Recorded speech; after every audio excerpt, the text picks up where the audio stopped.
Quatrième épisode, aujourd'hui on va parler de la balance des blancs et comment du coup restituer correctement les couleurs. C'est parti!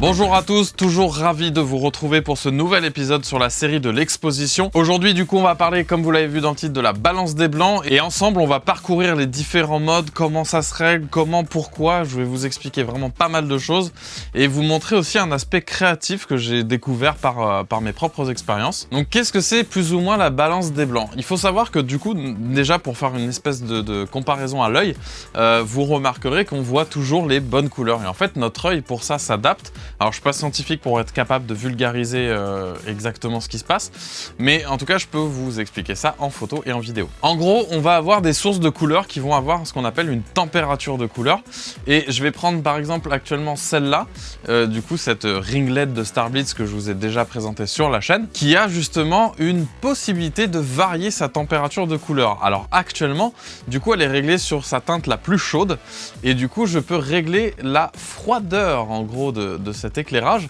et donc là vous voyez l'éclairage semble bleu alors qu'en fait si mon œil s'habitue il verra du blanc, et dans tous les cas vous verrez toujours du blanc. Là vous voyez que ça c'est resté en jaune et on en parlera un petit peu après. En fait les différences de température de couleur vous y êtes soumis toute la journée, puisque si vous faites attention, et moi mon œil est complètement déformé, mon cerveau, ma perception des choses, je vois tout le temps tout en blanc froid ou blanc chaud, je vois plus absolument du blanc ou des couleurs normales. Maintenant c'est terminé à cause de la photo et de la vidéo. Et le premier truc que vous allez vous rendre compte, ça sera les phares de voiture. Les vieux phares de voiture sont très jaunes, alors que les feux on va dire un petit peu plus récents maintenant sont à peu près on va dire sur une teinte chaude, et les nouveaux phares de nouvelles voitures qui sont généralement à LED voire laser dans certains cas sont en fait vont vous paraître vraiment un petit peu plus clairs, des fois vont vous éblouir plus, alors que la puissance est la même, c'est juste qu'on commence à peine à prendre l'habitude de voir ces trucs là, et vous remarquerez que d'une voiture à l'autre, eh ben vous arrivez dans votre rétroviseur à reconnaître une voiture récente d'une vieille, puisque les vieilles ont des phares chauds et les nouvelles ont des phares froids. Ça se remarque aussi avec les éclairages de route que vous allez voir jaune, très chaud voire orange, alors que les voitures paraissent blanches. Et en fait l'œil arrive à compenser ces choses là, et du coup c'est la même chose en photo et en vidéo. On va parler un petit peu vite fait de la lumière du soleil qui est notre référence du système solaire. Elle va varier quand même cette température en fonction de l'heure. C'est pour ça qu'on appelle par exemple le golden hour, au moment où il se couche, il est très chaud, il est beau, il est orangé, ça très recherché pour les portraits. C'est en fonction de l'angle du soleil par rapport à la Terre qui va changer cette température de couleur. Pour prendre plus ou moins une petite base, en gros cette température de couleur va tourner autour de 6000 K. 6000 K, et K pour Kelvin, c'est la référence du coup pour la température de couleur et la balance des blancs. Le but de régler ça, c'est de compenser pour avoir les vraies couleurs dans notre caméra. La chance qu'on a aujourd'hui, c'est d'avoir une balance des blancs qui est mesurée directement par nos boîtiers, alors qu'à l'époque de la pellicule, vous aviez une balance des blancs qui était fixe. Du coup, il fallait changer de pellicule en fonction de votre scène. Ça fait presque 10 ans que je fais de la photo et de la vidéo, et je vous rassure sur un point, en photo, je suis resté en balance des blancs automatique, et c'est surtout que je pourrais revenir en post-production dessus sans aucun problème ni difficulté. C'est absolument pas la même chose en vidéo. En photo, tu vas faire une photo, tac, si la balance des blancs est différente sur une autre, c'est pas grave. Sur une vidéo, c'est beaucoup plus compliqué, puisque du coup, tu peux avoir des variations de teintes, et alors là, je peux te garantir que ta vidéo, elle va être très compliquée à étalonner. Ça va se voir, ça fait très amateur. Donc direct, premier conseil, balance des blancs automatique, interdite en vidéo. Donc comment la régler? Eh ben en fait, c'est que tu vas regarder un petit peu le retour caméra, et tu vas te dire les couleurs sont à peu près bonnes. Alors il faut pas trop s'y fier, mais quand même ça va. Aujourd'hui, on a quand même des trucs assez performants, donc tu peux te baser là-dessus. Et c'est là où interviennent les modes internes du coup de balance des blancs, puisque tu as certainement remarqué qu'il y a des presets plus le personnalisé. Donc on va un petit peu les parcourir ensemble et voir un peu ce que ça donne du coup dans mon décor. Avant de commencer, il faut savoir que dans mon décor, je triche.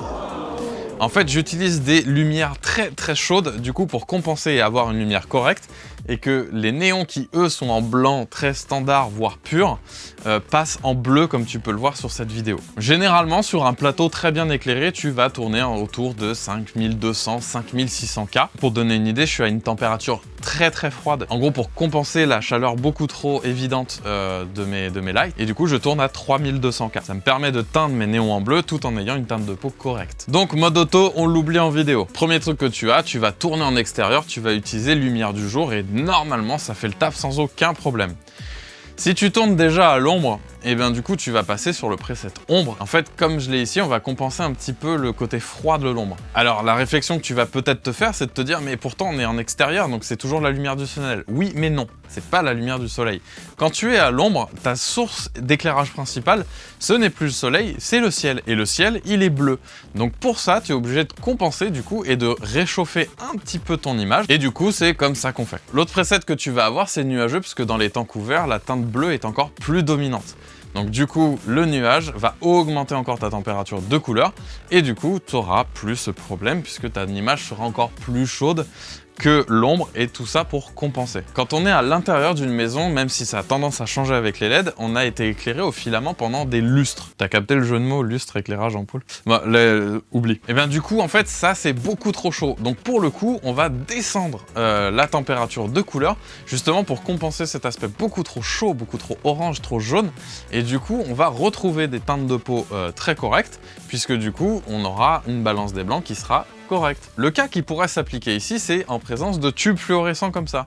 Il faut savoir que les tubes en fait ont un spectre généralement à chier, puisque tu as l'impression à l'œil, parce que l'œil compense automatiquement, qu'ils sont blancs et que c'est cool. En fait, les néons ont soit une teinte verte extrêmement dominante, voire ceux-là, ils sont à peu près cool, ils sont pas trop verts, mais on le verra après. En fait, la balance des blancs ne va pas seulement jouer sur le froid et le chaud, mais il va décaler aussi un autre aspect, c'est la présence de vert ou de magenta. Plus approprié aux photographes, mais qui peut aussi servir en vidéo, tu vas avoir le preset flash, et en fait, le preset flash, c'est que le flash, en fait, est une lumière un petit peu froide par rapport à la teinte de peau, et du coup, on va réchauffer un tout petit peu l'image, en tout cas, c'est ce que j'ai constaté dans mes premières utilisations il y a des années. Et là, c'est celle qui va nous intéresser et qui va rendre un aspect très créatif de la balance des blancs, c'est la valeur personnalisée. Donc là, à partir de là, tu fais un peu ce que tu veux. Et presque, pas un conseil, un avis, une expérience. Moi, je me suis beaucoup amusé à toucher cette balance des blancs et c'est comme ça qu'on va arriver en deuxième partie de cette vidéo à t'expliquer comment en fait utiliser la balance des blancs de manière créative. Maintenant que tu as une vision d'ensemble de la balance des blancs, en fait, on va utiliser le cas d'école un peu concret qui est ici. Et je vais te montrer la différence qu'on va avoir et tu vas te rendre compte de l'éclairage de ma scène. Voilà, déjà j'ai rétabli les couleurs puisqu'il faut savoir que j'utilise une simulation de film ici. Donc là, voilà, on a les couleurs un petit peu plus correctes, elles sont moins retouchées. Et pour l'astuce, pourquoi je fais ça? Pourquoi j'utilise une simulation de film que je corrige dans le boîtier? C'est que ça me permet de sortir un fichier qui est déjà prêt et du coup, ça m'évite toute post-production pour la chaîne et ça va beaucoup plus vite pour sortir les vidéos. Premier test, j'utilise du coup le Daylight lumière du jour et là, tu vois qu'effectivement, ça se voit pas à l'œil nu, preuve que je me suis fait piéger par mes yeux. Et ben on voit que le mur est passé un peu en vert, que je suis devenu très très chaud, puisque du coup elle est vraiment chaude comme source, comme celle qu'il y a justement là-bas. Et voilà, et ça serait pas correct comme balance des blancs. Je viens de passer sur le preset ombre et tu le vois, c'est encore plus chaud, c'est beaucoup trop chaud, mais voilà, c'est pour l'exemple. Donc là, dans le XT4, il y a une particularité, c'est que j'ai 3 réglages de fluo et ça, je trouve ça super cool de leur part. Donc j'ai pas de profil nuageux, mais c'est juste un peu plus chaud que l'ombre. Et là, on voit que du coup, il y a une teinte de rouge qui s'est ajoutée, qui est assez dominante. Mais du coup, eux, ils passent en chaud et il y a plus ce vert, donc c'est déjà une première compensation. Donc là, la compensation est bien faite, parce que si tu remarques, mon mur, comme sur mes yeux, il est gris sur la vidéo. Alors moi du coup, il y a une légère décalage de magenta, ça se voit sur ma peau. Je suis un peu encore trop rouge, mais je pense que si je trichais un peu comme ça, tu vois, il y a ce côté un peu violet.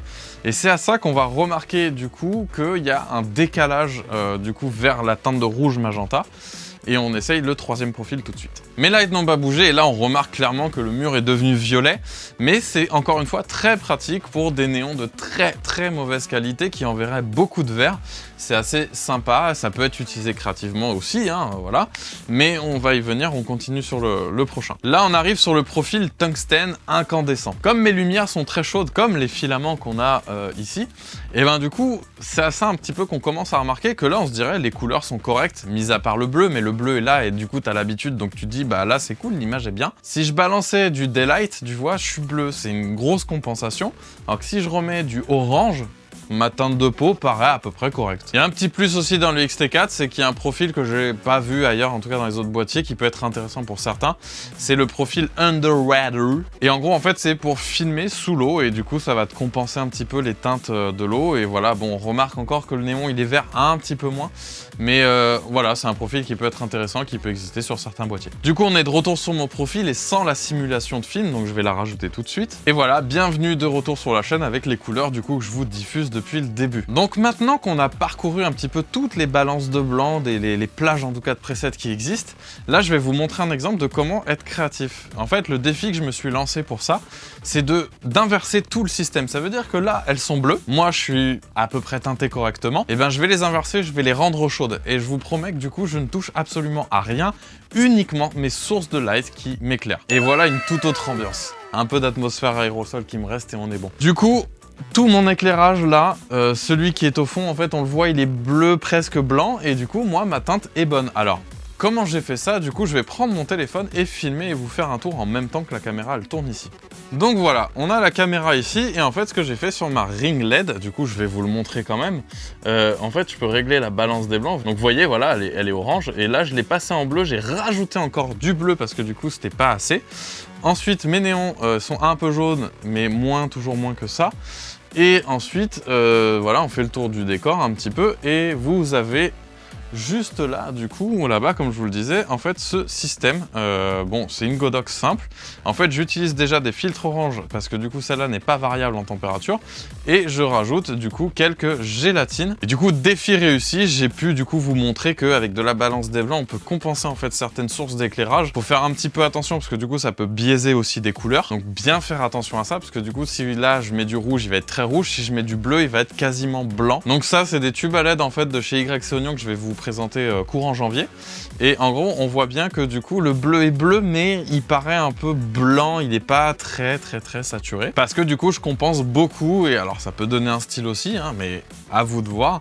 Mais voilà, faut bien faire attention quand même à ce que vous faites. Mais l'idée, en tout cas, c'était de pouvoir vous montrer que les choses sont possibles et que du coup, on peut être créatif avec la balance des blancs. Maintenant, je remets mes réglages, en fait, de base. Et tu vois bien que je suis beaucoup trop bleu et que ma scène, en fait, est un petit peu trop froide. Donc, je vais enlever les gélatines déjà dans un premier temps. Donc, tu vas voir, regarde, hop.